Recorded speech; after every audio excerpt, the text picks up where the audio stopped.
Politicians will do almost anything to get your vote at the best of times, but during an election, that's when shit really gets weird. That's all right, you can climb up. It's got a little ladder. Yes, that's the Premier of Western Australia today in the back of a dump truck. Cook also had a crack at netball in Gero recently to see if he was better than his own health minister. We showed you Jade Sanderson's attempt last week, but here it is again. No.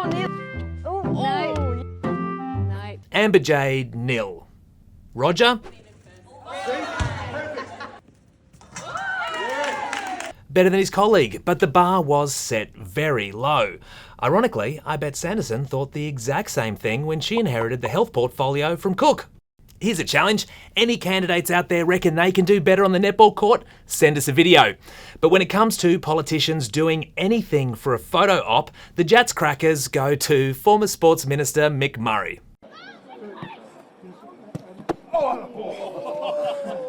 New research has revealed school kids know bugger all about civics.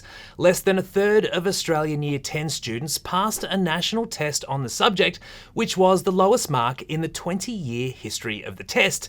Now, I know what many of you are thinking. What the f*** civics? Great question. It's basically the study of political and civil rights and obligations that you have as a citizen. The fear is, if our kids don't know this stuff, are they qualified to participate in our democracy? So is this a generational thing? Who do you reckon would be more politically savvy, boomers or Gen Z millennials? Boomers, because they've seen it all. Like, boomers have seen it from back then to now. I've had more experience of listening to that BS. So you reckon you can decipher the bullshit? Yeah.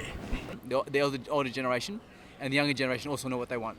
So I think they're equally as savvy. Maybe the boomers were a bit more hardworking and head down, bum up, and I think that we just tend to sit around and chew the fat a bit more and discuss these sort of topics. Regardless of age, there seems to be a disconnect.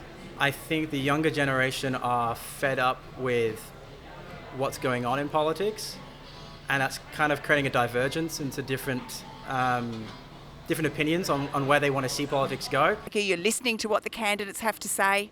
Not now. Used to. Over it. If only there was a way to make politicians more relatable.